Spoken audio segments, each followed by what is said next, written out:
So my film opening has a pretty good balance when it comes to conventions. For example, the character, our detective, follows a lot of conventional tropes. He's very stoic and quiet, and he has good observational skills, and he instantly jumps into the mystery when he notices something is wrong.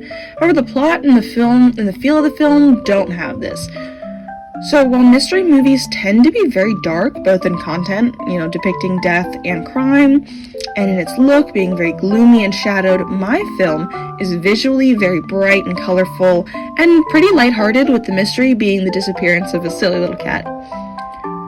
I chose to keep the detective very quiet, as he is a representation of me and all the quiet people I tend to come across. I have a lot of trouble articulating myself verbally, and I tend to communicate better when I write. I tried to represent that aspect as well with all the papers he keeps on his desk.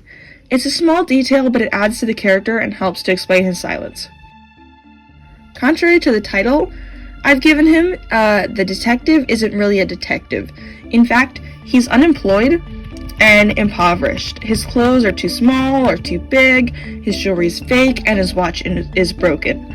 In recent years, more and more people have fallen below the poverty line, and other than the little beggar boy on the street, we don't see that a lot, especially in mysteries, so it's important to have that represented.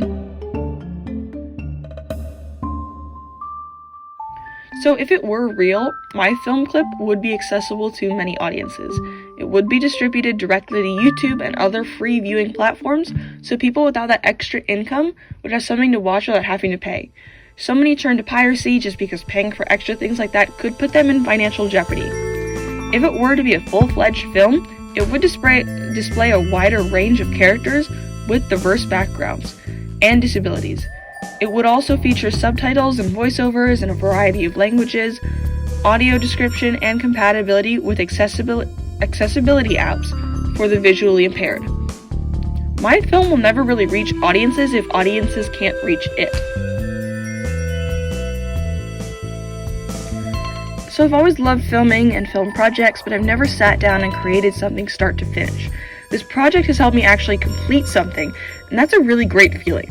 It's helped me learn to navigate around my issues, so most of the filming was done inside to avoid excessive sun exposure, and I've been finding good places to rest my hands on to deal with the shakiness from my muscle issues.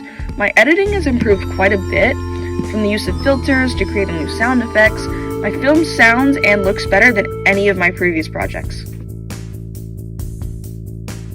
So to edit the project, I use software such as iMovie and PixArt. I've been editing with them since I was little, and it's really what I know best. Those two apps really work together to help create this film. I used physical filters that attached to my camera and filters in the software I was using to understand the look I wanted and to have it actually in the movie. I also used physical lights I had to try and brighten some of the darker spaces. But what really helped me physically film each scene was a camera stabilizer. It really helped keep the footage from being all shaky and made movement just a lot smoother for me.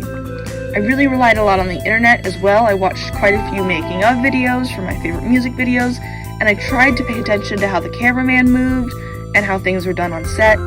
And I looked more into tips and videos on how to make my iPhone camera itself look nicer. All these elements came together to really help me make the final film.